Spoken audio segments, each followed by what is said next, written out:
Ananta-Part said,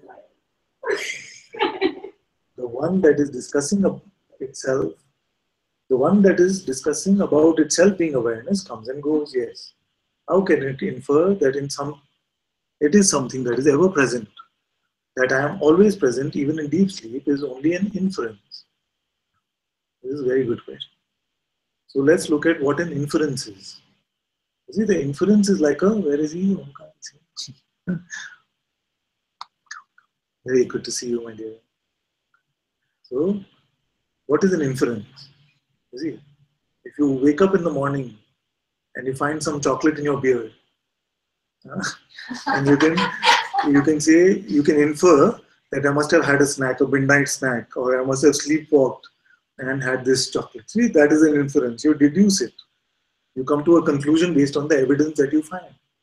You see, but to say that I woke up at this time, or at least this was the time that showed up when the waking state came, okay? And there was sleep and there was nothing in that. That is not an inference of this sort. It is not an inference because we don't really know. Like it could be our children who could have just for a prank put some chocolate in our beard, you see, or something. So we are just inferring. We don't really know what happened. You see? So in this case, this is different. It is not an inference, but it is a knowing that yes, there was sleep and now there was waking. There is another way to look at this, which could mean that you're saying that even for saying this, even to say this, that there was a state called sleep in which there was nothing, I have to rely on memory. You could be saying like that. So this is not the inference like a deductive inference, but reliance on some memory of experience to be able to say that this is what actually happened. Yes, this is true. You see? But if you are going to be using memory for other things that we know, if you're going to be using memory for other things which have been experienced in the past and that we presume to know, then we can also use it in this way. Once we stop using memory and don't refer to the past for any knowing, then even that can be dropped. You see, because without that, there is not even the search for freedom. When we are so fresh in the moment, we are so alive right now, there is nothing to be searched for or to be found. So if memory can be used as an ally of the identity, then we also use memory to show you the reality of what you are. If memory is dropped as an ally of the identity, then we don't even need to refer to any other state, sleep state or meditation state or dream state. So in that way we can say yes, we infer based on memory of what was experienced, but who is to say that the last second happened at all or not? We cannot say. We lost him. I got disconnected. So I was saying the second aspect, which you could be meaning as an inference, could mean that which we are referring to memory to claim the knowing of something. And I was saying that as long as we are using memory for some sense of continuity, some sense of identity, then we can also use memory to dissolve this, to see what is really being experienced. When we stop relying on our memory at all, then we won't even have to refer to any other state which was experienced in the past. That was the first aspect of what you said. Then you say being can be confirmed by itself, but to call it awareness still seems to be an inference of this very being, which comes and goes. Yes. So it is beingness, which itself is coming to the recognition of its source or of its true self. Because the self never lost or pretended to be otherwise. So what is happening when you check, am I aware now? The question is distinct from, can I stop being, isn't it? So being, I am that I am is different from I am aware even that I am. So what is happening? The recognition, of course, still belongs to being, but being recognizing its own source. What is it made up of? And it is at this point, on this question, am I aware now, that you see that there is no distinction even between awareness and consciousness, although qualitatively they continue to play as if they are different in some way. Okay, he seems to be going in and out, but hopefully the recording will help him.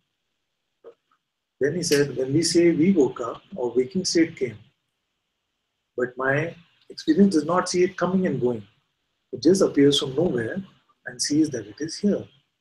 Yes, it is here in relation to it not being here. So that which comes and goes, there must be a witness of that coming and going. Otherwise, none of us would have to even invent a term called sleep if it was not our experience. Okay?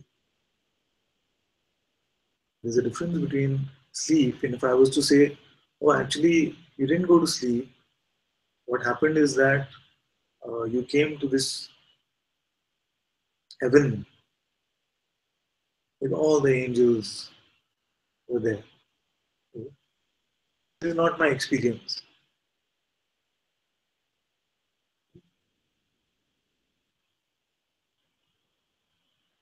So you say that,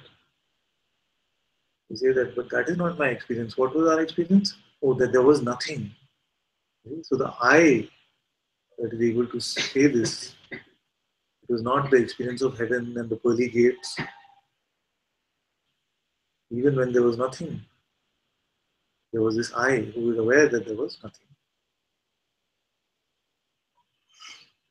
Then you say, the inference I was speaking about is not about memory, but about it being an assumption. So, yes, so that we check, no? That is not an assumption, because an assumption could mean that any of us who could assume that a different state could be there. But we all say that sleep is something in which there is nothing. It is an experience where there is nothing. Okay? And that is why when there's an experience of something, we invented another term called dream. I had a dream that there was something, and then I went back to sleep.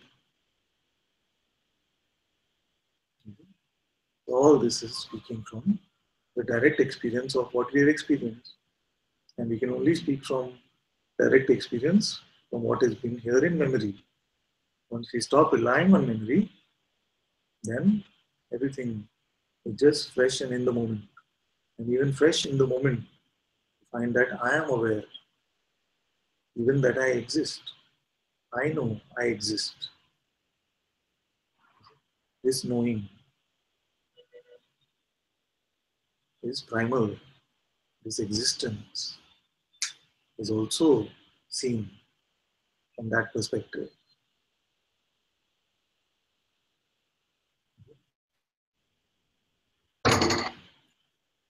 So we can just, if we're not relying on memory for anything, we can just check right now.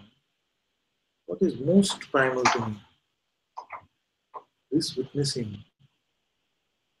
It witnesses even the sense of being.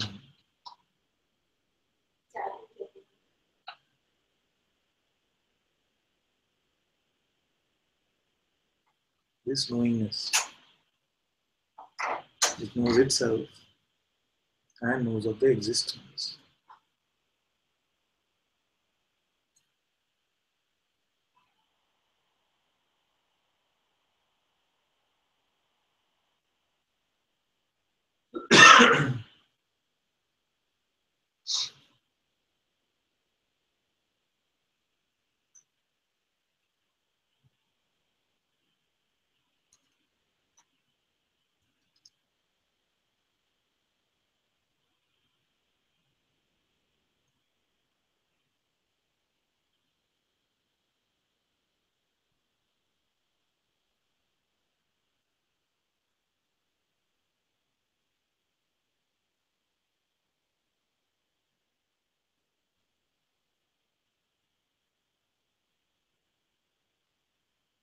So without inferences right now, without even referring to memory,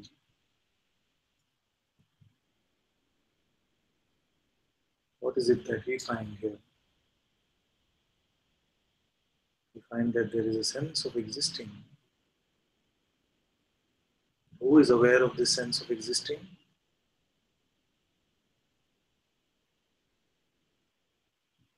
That is I.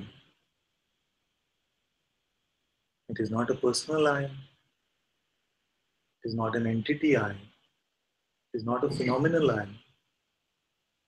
Yet it is undeniable that I am aware of my existence. The reporting can only happen phenomenally, of course. All these words are just part of the phenomenal clue. But the knowing of this existence is that also phenomenal. Is the awareness of this existence also phenomenal?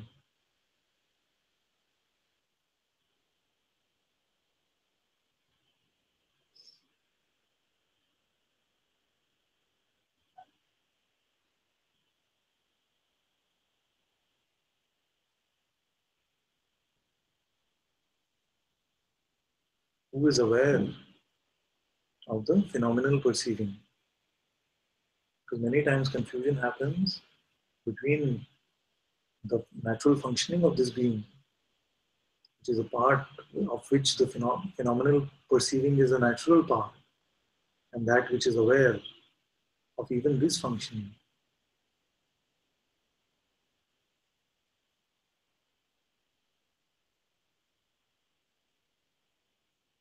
You say that without referring to memory, I find that I am here.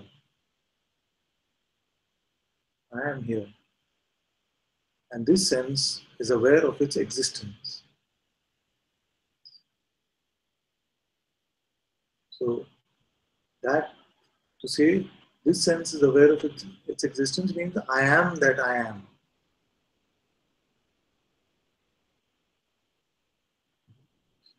I am that I am.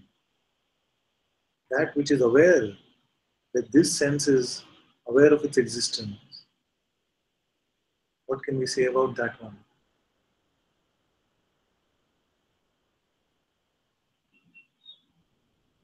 Is it not known that this being is aware of itself?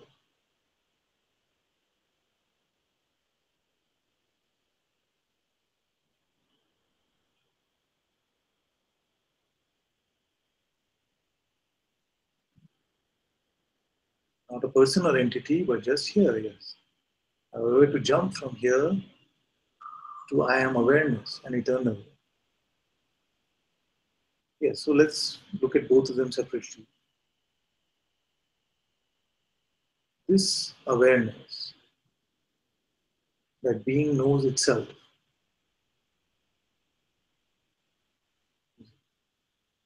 is this subject to the presence even?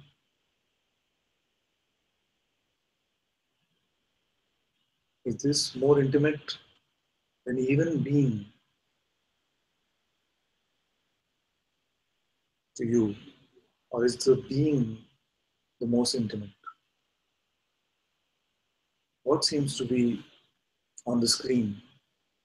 The sense of existence or that which knows the sense of existence?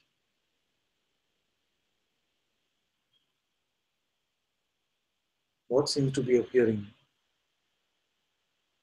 The sense of existence or that which knows the sense of existence?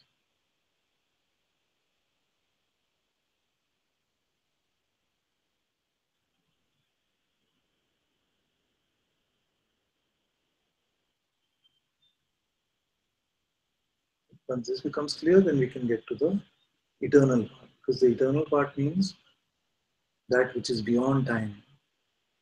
And then when you start to see that time is just part of the functioning of this consciousness itself, and that which is prior to this remains untouched by the play of time, then we can call it the unborn or the eternal.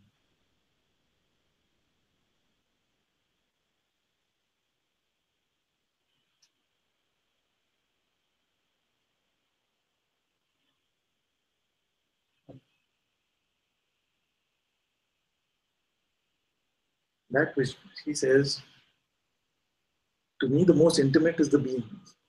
That which knows the sense of existence seems to be simply a thought talking about knowing being. Without the thoughts,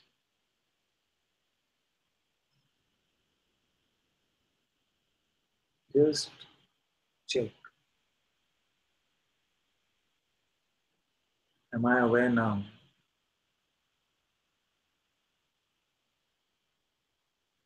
And whether this awareness is a functioning of the being, just like sight or hearing or taste or touch. These are the tools. Inner perceiving, this awareness, which is aware of all of this functioning of being.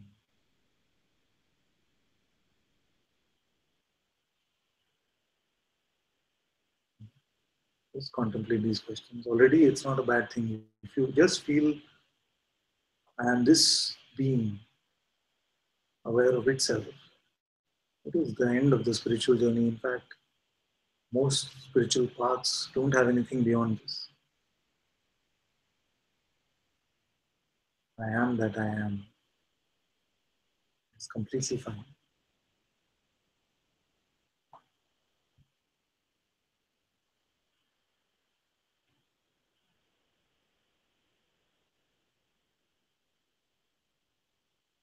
Yes. You say without the thoughts, there is just being. This being seems to be the source of the five senses, but the being itself doesn't seem to be something that something higher is aware of. You might one day just say that, oh, but it was so simple. I was aware of this being. This being was not aware of me. But even if it feels like right now it is just this being which is aware of itself, there is no trouble because ultimately there is no distinction between being and awareness.